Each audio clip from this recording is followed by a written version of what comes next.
Hello प्यारो विद्यार्थियों, future doctor NEET 2026 नजदीक आ चुके हैं और मैं आशा करता हूं आप सभी शानदार तरीके से नीट 2026 को कॉन्कर करने के लिए खूब मेहनत कर रहे होंगे। दोस्तों, एक बात याद रखना, जब कोई व्यक्ति अपने लक्ष्य के लिए सब कुछ दांव पर लगाने के लिए तैयार हो जाता है, जब कोई व्यक्ति अपने लक्ष्य को पाने के लिए सब कुछ दांव पे लगाने के लिए तैयार हो जाता है, तो उसका जीतना पक्की बात है, पक्का है। और इसीलिए आप अपना 100% दे दे, अपने मेहनत को पीक पर पहुंचा दे और देखिए आप शानदार विजय हासिल करेंगे। तो आइए बिना देरी के आज का क्लास शुरू करते हैं, जिसमें हम पढ़ेंगे एटॉमिक स्ट्रक्चर्स में आए हुए प्रीवियस ईयर के कुछ इंपोर्टेंट क्वेश्चंस। तो बिना देरी का क्लास शुरू करते हैं। हो सभी स्मार्ट क्लासेस आएं, सपने सजाएं, पढ़ाई में मस्ती हर दिन कुछ पाएं। चलो चले हम सब नए इरादे लेकर, क्लास 6 से 8 तक बनाए कल के लीडर। यहाँ पे जो पहला क्वेश्चन है जो कि नीट 2024 में आया था, क्वेश्चन है the quantum number of 4 electrons are given below. n का वैल्यू, l का वैल्यू, m और s, यानी आपको principal quantum number, azimuthal quantum number, magnetic quantum number और स्पिन क्वांटम नंबर के वैल्यूज दिए हुए हैं और आपको फाइनली क्वेश्चन में सॉल्व करना है the correct decreasing order of energy of these electrons is. In electron का करेक्ट डिक्रीजिंग ऑर्डर में एनर्जी क्या होगा। ये क्वेश्चन नीट 2024 में आया था, मेडिकल एंट्रेंस एग्जामिनेशन नीट 2024 में आए थे। आइए इस क्वेश्चन को कैसे करते हैं। देखिए, सबसे पहले अगर आपको की कंसेप्ट पता है तो इस क्वेश्चन को बहुत इजीली कर पाएंगे आप। आपको ये पता होना चाहिए कि n+l रूल क्या होता है। याद रखिएगा, जिस इलेक्ट्रॉन के लिए n+l वैल्यू ज्यादा होता है उस इलेक्ट्रॉन का एनर्जी भी ज्यादा होता है। Getting? As the value of n+l increases, energy also increases. Okay. Now, one more thing. If n+l value is same for 2 electron, then the electron having higher n value have higher energy. अगर जब आप solve कर रहे हैं n+l का value दो case में same आ गया, तो ऐसे केस में जिसका प्रिंसिपल क्वांटम नंबर यानी n का वैल्यू हायर होगा उसका एनर्जी हायर होगा। इस कंसेप्ट को यूज करके हम आइए क्वेश्चन को सॉल्व करते हैं। देखिए कैसे। तो यहां पर हर एक ऑप्शन के लिए n+l का वैल्यू निकाल लेंगे। पहले ऑप्शन के लिए n+l का वैल्यू हो जाएगा, n का वैल्यू है 4 प्लस l का वैल्यू है 2, that is 6। Okay. Now second option के लिए n का वैल्यू है,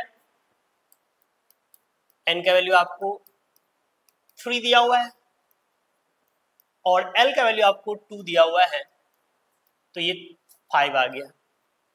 इसी तरह से थर्ड ऑप्शन के लिए n+l का वैल्यू हो जाएगा, n का वैल्यू है 4 प्लस l का वैल्यू है 1,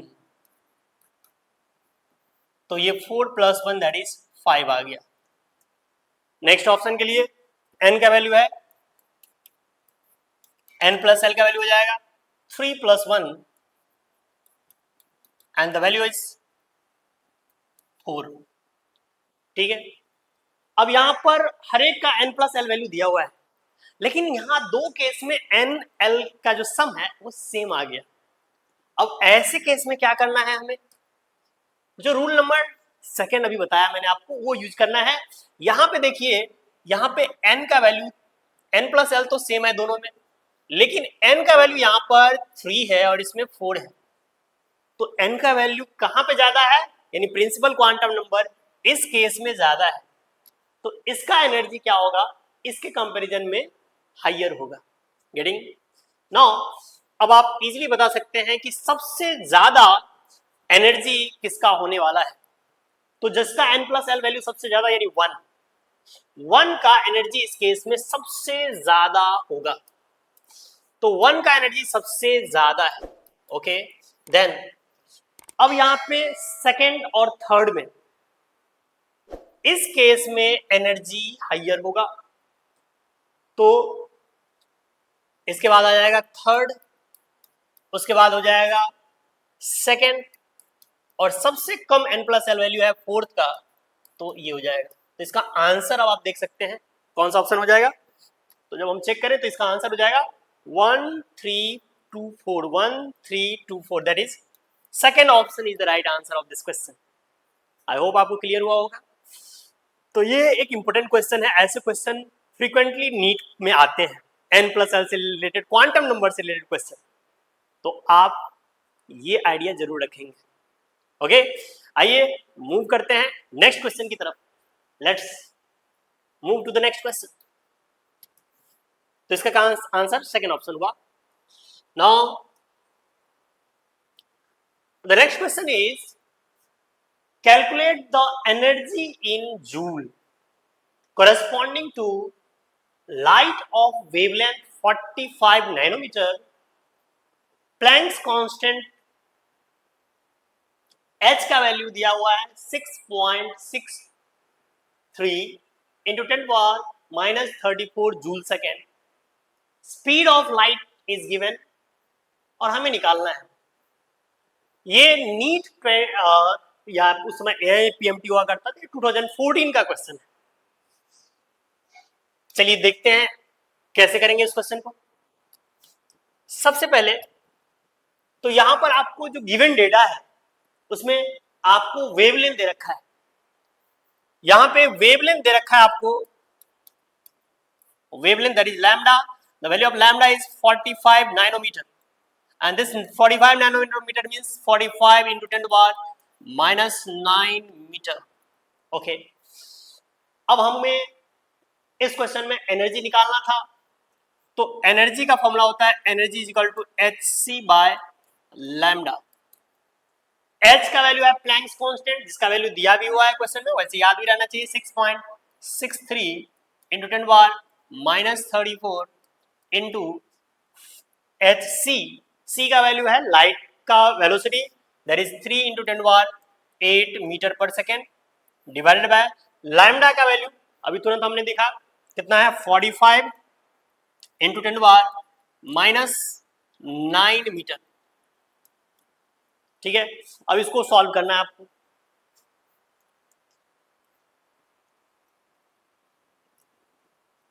थ्री वन जा थ्री, यहां 15 आ जाएगा, 3 से यहां फिर से कैंसिल कर सकते हैं आप,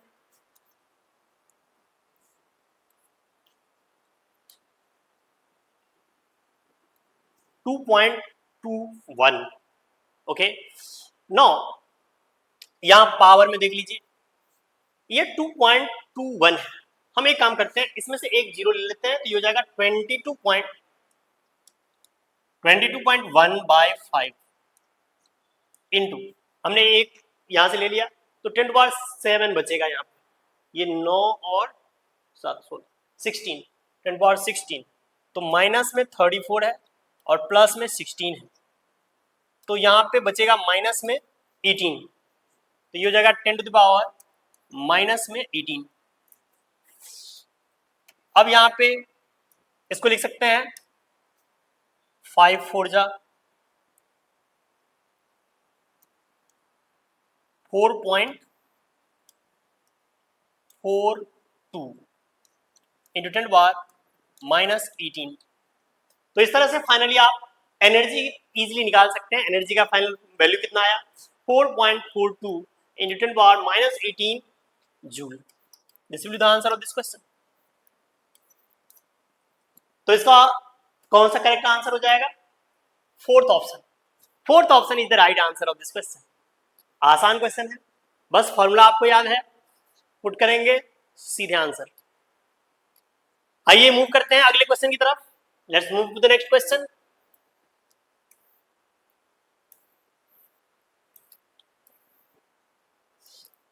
नेक्स्ट क्वेश्चन ये मैग्नेटिक मोमेंट से रिलेटेड है। क्वेश्चन क्या है देखिए, magnetic moment 2.83 bm is Bohr magneton is given by which of the following ions. ठीक है, ये AIPMT 2014 का क्वेश्चन है। अगेन आपको एक एक ऑप्शन चेक करके इसमें सॉल्व करने होंगे और फाइनल आंसर निकालना होगा। हमारे पास है टाइटेनियम 3+ और उसके लिए हम मैग्नेटिक मोमेंट निकालेंगे। तो टाइटेनियम 3+, तो पहला जो ऑप्शन है वो है टाइटेनियम 3+। लेकिन हम ये पता करने से पहले आपको ये बता दें कि मैग्नेटिक मोमेंट कैसे निकालेंगे। मैग्नेटिक मोमेंट, तो मैग्नेटिक मोमेंट का फॉर्मूला होता है √N into N+2 Bm, Bohr magneton. यहां पे N क्या है? N is equal to number of unpaired electron. और ये फॉर्मूले आपको जरूर याद रहना चाहिए। यहां पे टाइटेनियम का अगर आप कॉन्फ़िगरेशन लिखे तो टाइटेनियम होता है 4s2 3d2, स्कैंडियम टाइटेनियम। तो आर्गन के बाद जब आप इसका कॉन्फ़िगरेशन लिखेंगे तो आर्गन के बाद इसका कॉन्फ़िगरेशन आएगा 4s2 3d2। अगर आप इसमें से 3 इलेक्ट्रॉन रिमूव कर देते हैं, 3 इलेक्ट्रॉन रिमूव कर दीजिए तो ये हो जाएगा टाइटेनियम 3+। और टाइटेनियम 3+ के बाद अब ये हो जाएगा आर्गन है, 4s में 0 इलेक्ट्रॉन है, 3d में 1 इलेक्ट्रॉन है, 1 अनपेयर्ड इलेक्ट्रॉन है। अब आपको अल्टीमेटली इस केस में मैग्नेटिक मोमेंट निकालना है, तो लिखेंगे magnetic moment equals to √N into N+2, और N का वैल्यू यहाँ पे सीधे पुट कर दीजिए। आप यहाँ पे D में 1 अनपेयर्ड इलेक्ट्रॉन है, 1 ही इलेक्ट्रॉन है, वो अनपेयर्ड होगा, पुट करेंगे तो जाएगा 1 इंटू 1+2 दैट इज √3, और √3 का वैल्यू होता है 1.732 बोर्ड मैग्नेटोन। ओके, तो हमें क्वेश्चन में पूछा था कि किसका मैग्नेटिक मोमेंट है 2.83, तो 2.83 तो नहीं आया, यानी पहला ऑप्शन गलत है। अब सेकेंड ऑप्शन की तरफ मूव करते हैं, निकल 2+। निकल 2+ का देखिए, सेकेंड ऑप्शन में निकल 2+, निकल 2+। अब यहां पे निकल की बात करें तो निकल का, जैसे कि टाइटेनियम का एटॉमिक नंबर है 22, निकल का एटॉमिक नंबर है 28, आयरन कोबाल्ट निकल 26 27 28, तो 28 एटॉमिक नंबर है, तो इसका कॉन्फ़िगरेशन क्या लिखेंगे 4s2 3d8, और यहां पर आर्गन है। लेकिन अगर आप निकल 2+ का कॉन्फ़िगरेशन निकालना चाहते हैं तो निकल 2+ का कॉन्फ़िगरेशन हो जाएगा आर्गन के बाद 4s0 3d8। अब हम इस 8 इलेक्ट्रॉन को फिल करेंगे, 8 इलेक्ट्रॉन को हम फिल करेंगे इस तरह से। तो यहां पे 3d8 में 8 इलेक्ट्रॉन है, 8 इलेक्ट्रॉन को हम इस तरह से फिल करेंगे 1 2 3 4 5। पहले हम सिंगली इलेक्ट्रॉन भरेंगे और फिर 3 इलेक्ट्रॉन और 1 2 3, तो 8 इलेक्ट्रॉन हमने फिल कर दिया। अब हमारे पास नंबर ऑफ अनपेयर्ड इलेक्ट्रॉन यहाँ पे कितने आ गए 2, तो हम इजीली इसका मैग्नेटिक मोमेंट निकाल सकते हैं। इसका मैग्नेटिक मोमेंट हो जाएगा magnetic moment equals to √2 into 2+2 that is equals to √8। √8 का मतलब हो गया 2√2, और 2√2 मतलब 2 into 1.414, this is equal to 2.828 Bm। और यही हमारे लिए आंसर भी है, क्योंकि यही तो हमें निकालना था। निकल 2+ के लिए 2.82 आ गया है, निकल 2+ के लिए 2.82 है ना, 83 है अप्रोक्सीमेटली, दैट इज 8 to 8 को हम 83 लिख सकते हैं बिल्कुल. This can be written as 2.83 bm. तो finally I got answer and इसका आंसर हो जाएगा सेकेंड ऑप्शन, निकल टू प्लस. तो इस तरह से आप क्वेश्चन को सॉल्व कर सकते हैं.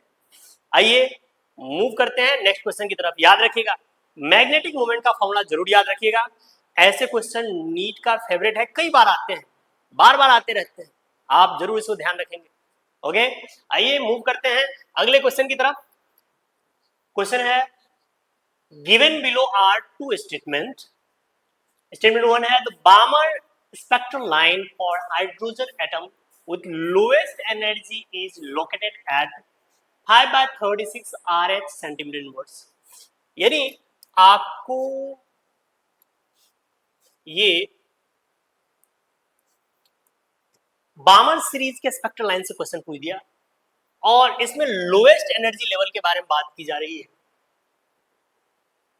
तो द बामर सीरीज, जो भी बामर सीरीज है उसके लिए लोएस्ट एनर्जी का जो वैल्यू है वो कितना होना है, इसके बारे में बात की जा रही है. The बामर series spectral line for hydrogen atom with lowest energy is located at.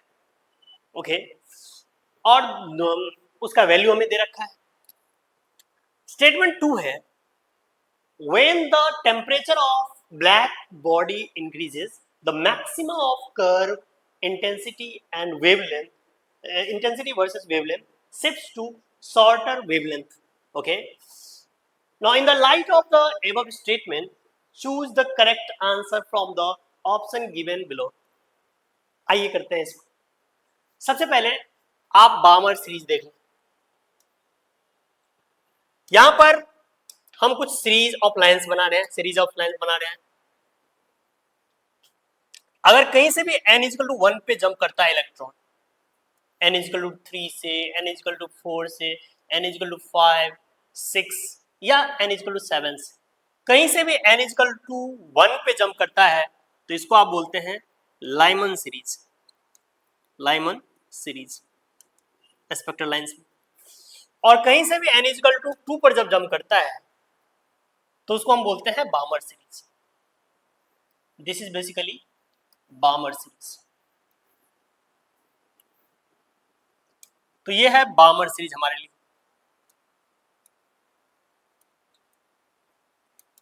अब इसमें मिनिमम एनर्जी कब होगा, बामर सीरीज के लिए मिनिमम एनर्जी कब होगा, मिनिमम एनर्जी डिफरेंस. तो जब इलेक्ट्रॉन का ट्रांजिशन n इक्वल टू 3 से n इक्वल टू 2 पे हो जाए, क्योंकि जैसे जैसे एनर्जी गैप बढ़ता जाएगा तो डेल्टा ई का वैल्यू इंक्रीज होता जाएगा. तो अगर मैं पूछूं कि मिनिमम एनर्जी गैप कब है तो ये है delta E minimum. So minimum energy gap कब है, जब इलेक्ट्रॉन ट्रांजिशन कर रहा है n के वैल्यू 3 से n के वैल्यू 2 पर. तो हम इलेक्ट्रॉन का ट्रांजिशन कराएंगे 3 से 2 पर, क्योंकि क्वेश्चन में आपको बोल रखा है मिनिमम एनर्जी या लोएस्ट एनर्जी. ओके, तो लोएस्ट एनर्जी के हिसाब से अगर हम देखें तो यहां पर इलेक्ट्रॉन का ट्रांजिशन कराएंगे हम कहां से कहां, n इज इक्वल टू 3 से n इज इक्वल टू 2 पर. यह है हमारे लिए n1 और ये हो जाएगा n2. रेडबर्ग फॉर्मूला आपको पता होना चाहिए, 1 upon lambda is equal to r into Z square into 1 upon n1 का स्क्वायर माइनस 1 अपॉन n2 का स्क्वायर. तो ये हो जाएगा 1 upon lambda is equal to RH, इसको RH भी लिख सकते हैं हाइड्रोजन के लिए, RH. Z एटॉमिक नंबर 1 होता है हाइड्रोजन के लिए, तो 1 हो जाएगा 1 का स्क्वायर इंटू 1/2 का स्क्वायर माइनस 1/3 का स्क्वायर. तो इसको मैं लिख सकता हूं RH इंटू ये हो जाएगा 1/4 माइनस 1/9. यहां पे एलसीएम आप ले सकते हैं, तो RH इंटू ये हो जाएगा 36, तो ये हो जाएगा 9 minus 4. and this value will be equals to how much? This is 5 into RH by 36. Okay, तो 1 अपॉन लैम्डा का वैल्यू आ गया. 1 अपॉन लैम्डा आपने निकाल लिया, तो अब हम निकाल सकते हैं लैम्डा का वैल्यू. देयरफॉर लैम्डा बराबर हो जाएगा 36 डिवाइडेड बाय 5 इंटू RH.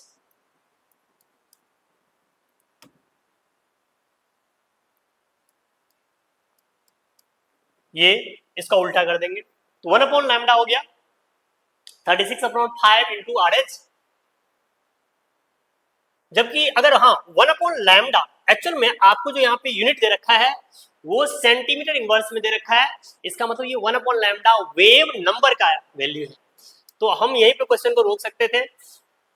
यहीं पे हमारा आंसर आ चुका है, इसको हटा दें यहाँ पे. तो 1 अपॉन लैम्डा फाइनली आ गया. 1 upon lambda is equals to 5 into RH upon 36 centimetre inverse. तो पहला ऑप्शन जो दिया हुआ है क्वेश्चन में वो एकदम बिल्कुल सही लिखा हुआ है. ओके, तो first option is true. Now अब सेकंड ऑप्शन के साथ सेकंड स्टेटमेंट की बात कर लेते हैं. इसमें लिखा हुआ है when the temperature of black body increases the maximum of the curve intensity versus wavelength shift to shorter wavelength. ये भी सही लिखा हुआ है. अगर आपको ग्राफ पता हो तो इजीली इसको समझ सकते हैं. देखिए कैसे.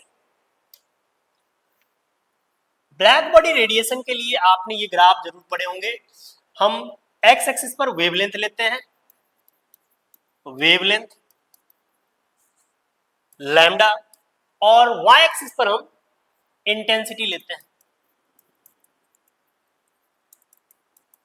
और हम दोनों के बीच में ग्राफ प्लॉट करते हैं. जब आप ग्राफ प्लॉट करेंगे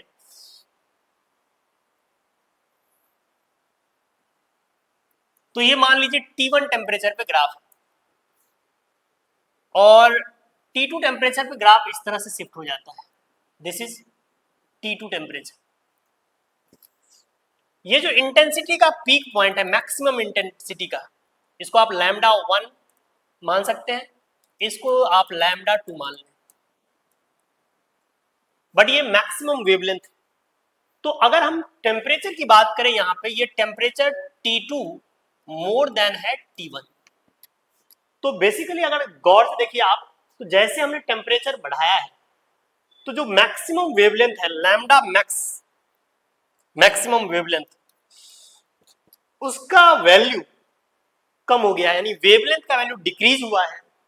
पीक जो है ग्राफ में यहाँ पे आ गया है, शिफ्ट हो गया है. तो पहले जो वेवलेंथ था वो शिफ्ट हो चुका है, यानी वेवलेंथ कम हो चुका है. जब हम टेम्परेचर बढ़ाए हैं तो इंटेंसिटी का जो मैक्सिमा वाला कर्व है उसके कॉरस्पॉन्डिंग जो वेवलेंथ है वो पहले से कम हो चुका है, डिक्रीज हो चुका है. अब यहाँ पे यही चीज लिखा हुआ है क्वेश्चन के स्टेटमेंट 2 में, when the temperature of black body increases the maxima of the curve intensity versus wavelength shift to shorter wavelength. तो ये भी बिल्कुल सही लिखा हुआ है ऑप्शन. इसका मतलब पहला और दूसरा दोनों ही ऑप्शन सही है. तो इसका करेक्ट आंसर हो जाएगा statement 1 and statement 2 both are true. That is third option is the right answer of this question. I hope आपको अच्छे से क्लियर होगा. आइए बात करते हैं अब नेक्स्ट क्वेश्चन की तरफ, मूव करते हैं नेक्स्ट क्वेश्चन की तरफ. तो इस तरह से इस क्वेश्चन को आप सॉल्व कर सकते हैं. Now the next question is, ये क्वेश्चन नीट 2020 में आया था. ये क्वेश्चन क्या है देखिए, the number of protons, neutrons and electrons in lutetium respectively are. तो ये बहुत ही आसान क्वेश्चन आपसे पूछ दिया. Lu जिसका एटॉमिक नंबर है 71 और मास नंबर है 175. याद रखिएगा atomic number and number of proton दोनों सेम होता है, यानी एटॉमिक नंबर 71 है तो नंबर ऑफ प्रोटॉन भी 71 हो जाएगा. अगर ये न्यूट्रल है तो number of proton, number of electron दोनों सेम होता है तो नंबर ऑफ इलेक्ट्रॉन भी हो जाएगा 71. और मास नंबर है 175, यानी number of proton plus number of neutron. This is basically mass number, और इस मास नंबर का वैल्यू है 175. तो यहां से हम लिख सकते हैं P का वैल्यू आपने ऑलरेडी निकाल रखा है. P का वैल्यू कितना है 71. तो 71 plus n equal to 175, therefore n equals to हो जाएगा 175 माइनस 71, तो ये हो जाएगा 401, 104। तो इस तरह से हमने number of proton, number of electron and number of neutron निकाल लिया। आप चेक कर लेते हैं ऑप्शन। हमारे लिए नंबर ऑफ प्रोटॉन होना चाहिए कितना, 71। अब नंबर ऑफ प्रोटॉन 71 होना चाहिए, तो किस में 71 है? अब हमारे पास दो ऑप्शन ऐसे हैं 71 वाले। इलेक्ट्रॉन भी दूसरा है, प्रोटॉन के बाद न्यूट्रॉन। न्यूट्रॉन कितना होना चाहिए, 104, 104 इस वाले ऑप्शन में है। और देन इलेक्ट्रॉन 71 होना चाहिए, वो भी यहाँ पे है। सो सेकेंड ऑप्शन हमारे लिए करेक्ट आंसर आ गया। तो इस तरह से इजीली इस क्वेश्चन को कर सकते हैं, number of electron, proton and neutron easily निकाल सकते हैं। तो फाइनली इस क्वेश्चन का आंसर हो गया second option. Now let's move to the next question, talk to the next question. Next question फिर से ये क्वांटम नंबर से रिलेटेड क्वेश्चन आ गया। आइए देखते हैं कैसे करेंगे इस क्वेश्चन को। ये क्वेश्चन नीट 2022 में आया था।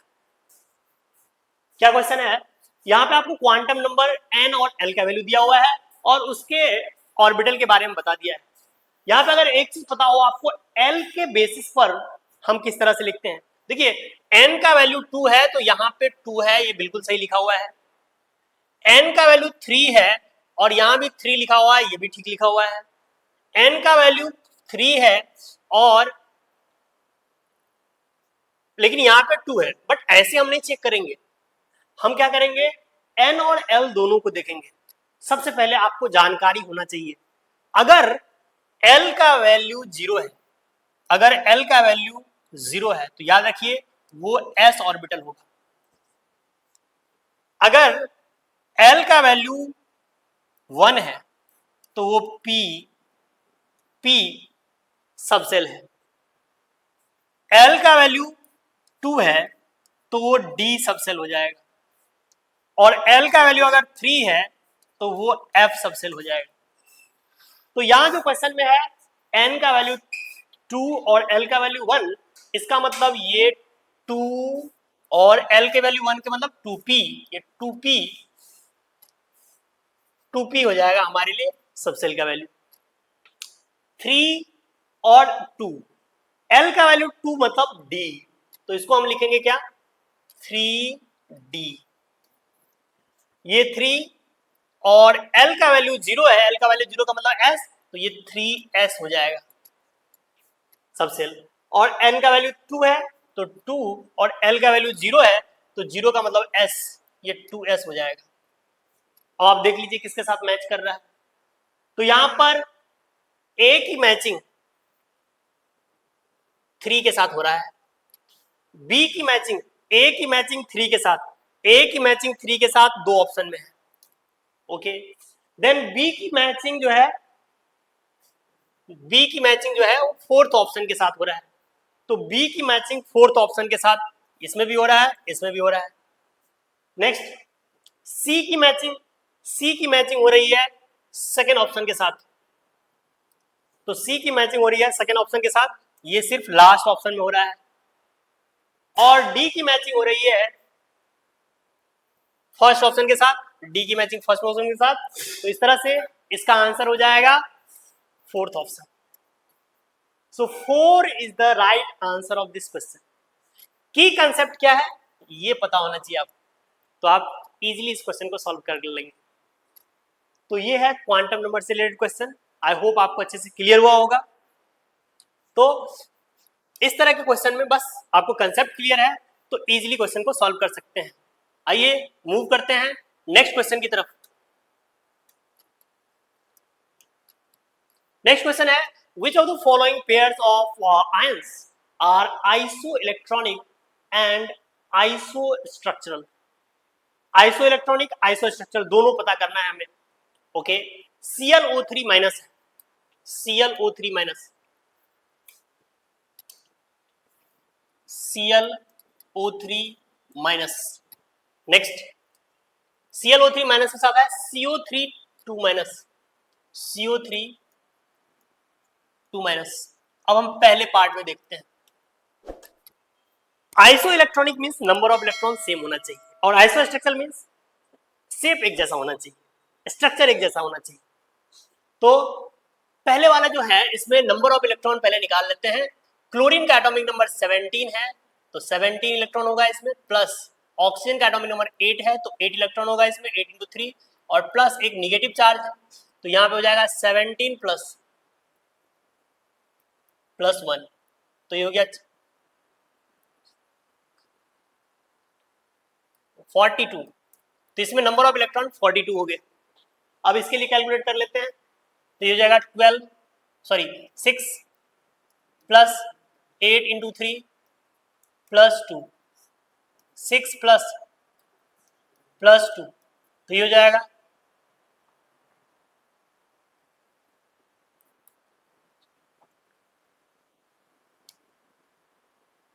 32। तो ये 32 आ गया, यानी नंबर ऑफ इलेक्ट्रॉन दोनों में सेम नहीं है। दोनों में नंबर ऑफ इलेक्ट्रॉन सेम नहीं है तो ये आइसो स्ट्रक्चरल है ही नहीं। जब आइसो स्ट्रक्चरल है ही नहीं तो फिर हम चेक क्या करें, आगे बढ़ जाते हैं। तो बाकी चीज चेक करने की जरूरत ही नहीं। नेक्स्ट है SO3 2 minus NO3 minus, SO3 2 minus NO3 minus.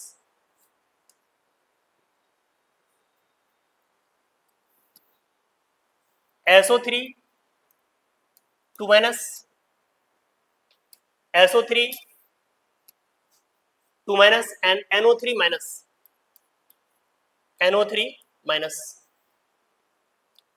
ये आपका सेकेंड ऑप्शन है। तो इसमें sulphur atomic number 16 plus 3 × 8 plus 2, इसमें नंबर ऑफ इलेक्ट्रॉन हो जाएगा, ये हो जाएगा 16 प्लस, तो ये 16, ये 4 2 6 6 12, 2 1 1 2 और 2 4, 42। इसमें नंबर ऑफ इलेक्ट्रॉन 42 आ गया। और NO3 माइनस में देख लेते हैं अब, तो इसमें 7 plus 8 × 3 plus 1, that is 7 plus 24 plus 1 25, 32 electron. तो इसमें कितना इलेक्ट्रॉन आ गया 32, ये भी आइसो इलेक्ट्रॉनिक नहीं है। तो आगे बढ़ जाते हैं नेक्स्ट ऑप्शन की तरफ। नेक्स्ट में ClO3 minus and SO3 2 minus, ClO3 minus and SO3 2 minus. ClO3 minus का अभी तुरंत निकाला था यहाँ पे, तो इसमें नंबर ऑफ इलेक्ट्रॉन कितना है 42 इलेक्ट्रॉन, और SO3 2 माइनस का यहाँ पे हम निकाल चुके हैं, इसमें भी कितना इलेक्ट्रॉन है 42 इलेक्ट्रॉन। अब अगर इसमें नंबर ऑफ इलेक्ट्रॉन सेम आ गया, इसका मतलब ये क्या है, आइसो इलेक्ट्रॉनिक है, आइसो इलेक्ट्रॉनिक है। और अगर आइसो इलेक्ट्रॉनिक है तो जल्दी से आप स्ट्रक्चर ड्रॉ कर लीजिए। तो स्ट्रक्चर अगर ड्रॉ करेंगे तो स्ट्रक्चर क्या हो जाएगा, Cl double bond O minus, double bond O, double bond O।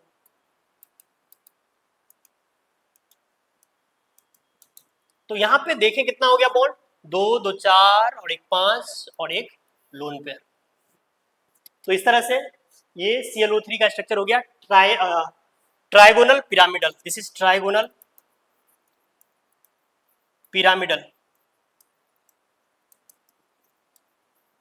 अब हम देखते हैं SO3 2 माइनस का स्ट्रक्चर। तो ये सल्फर है, डबल बॉन्ड O हो गया, O माइनस, और इसमें भी एक लोन पेयर। तो इसका भी सेम ट्राइगोनल पिरामिडल स्ट्रक्चर है, ट्राइगोनल पिरामिडल है। तो इस केस में बेसिकली नंबर ऑफ इलेक्ट्रॉन भी सेम है, यानी आइसो इलेक्ट्रॉनिक भी है, और दोनों का स्ट्रक्चर भी सेम है, यानी ये आइसो स्ट्रक्चरल है। अगर दोनों कंडीशन फुलफिल हो गया, यानी हमारे लिए यही आंसर हो जाएगा। तो इस क्वेश्चन में हमारा आंसर जो है वो थर्ड ऑप्शन हो जाएगा, क्योंकि ये आइसो इलेक्ट्रॉनिक भी है और आइसो स्ट्रक्चरल भी है। बट अगर मैं CO3 2 माइनस की बात करूं और SO3 2 माइनस में, तो CO3 2 माइनस का में हमने इलेक्ट्रॉन निकाले थे 32 होता है, 32 इलेक्ट्रॉन, और SO3 2 माइनस में हमने इलेक्ट्रॉन निकाल रखे हैं 42 होता है, तो इसमें 42 इलेक्ट्रॉन है, 42 इलेक्ट्रॉन। तो ये दोनों आइसो स्ट्रक्चरल है ही नहीं, आइसो इलेक्ट्रॉनिक नहीं है, यानी कि फाइनली हमें आंसर क्या है, थर्ड ऑप्शन ही हमारा करेक्ट आंसर हो जाएगा। ओके, तो इस तरह से इस क्वेश्चन को आप इजीली कर सकते हैं।